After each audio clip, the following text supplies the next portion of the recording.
All right, today we're going to dig into something really cool. We're looking at the lyrics of a rock song called Storm Chaser, which is just this incredible window into the mind of people who, instead of running from chaos, they drive right into it. So yeah, let's buckle up and figure out what makes them tick. I mean, that's the big question, right? Every single one of our survival instincts tells us to go find shelter, to get somewhere safe. So what is it that makes a person hop in their car and literally chase a tornado? That's what we're here to unpack. And boom, this one line from the song gives us our first huge clue. This isn't just some weekend hobby for them. It's practically a religion. For a storm chaser, the starting line is the exact place where everyone else's sense of safety ends. It's a total flip of how most of us are wired. Okay, so let's start peeling back the layers here. You've got the reason they tell you, and then you have the reason they feel. And this whole section is about that conflict, that push and pull between what the head says and what the heart demands. You know, if you ask a storm chaser why they do what they do, this is probably the answer you're going to get. And it makes sense. It's logical, it sounds noble. They're helping us understand these massive, powerful weather events.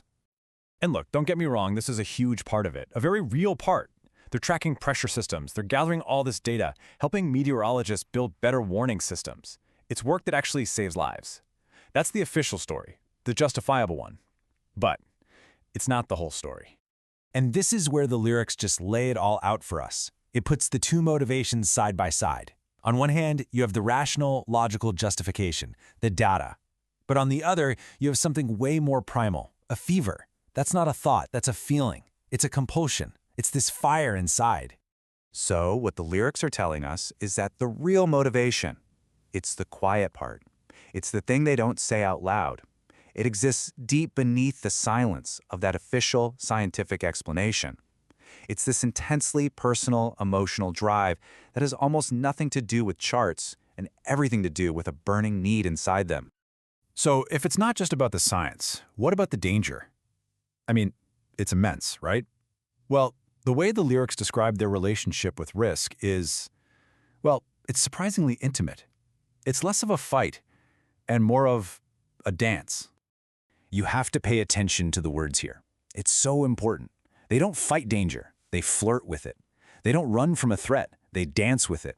Danger isn't some enemy they have to conquer, it's a partner. It's this wild force of nature they want to get unbelievably close to, like a moth drawn to a flame. Okay, let's just put ourselves in the car with them for a second. The lyrics paint this incredible picture. Just imagine it.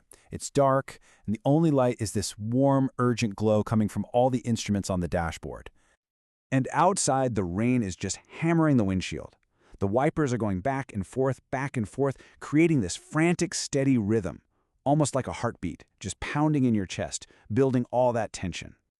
And then, coming through the radio, the warning sirens aren't just a noise. The lyrics say they sing. It becomes the soundtrack to the chaos, this beautiful, terrifying melody that's just pulling them deeper and deeper into the storm.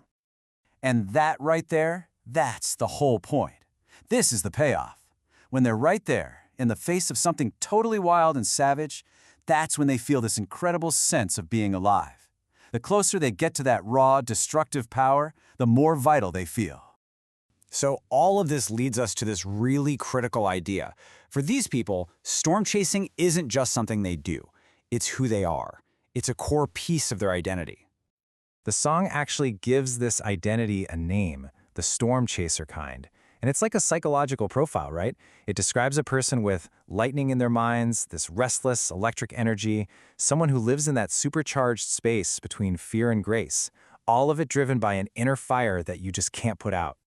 And this comparison, this gets right to the heart of everything.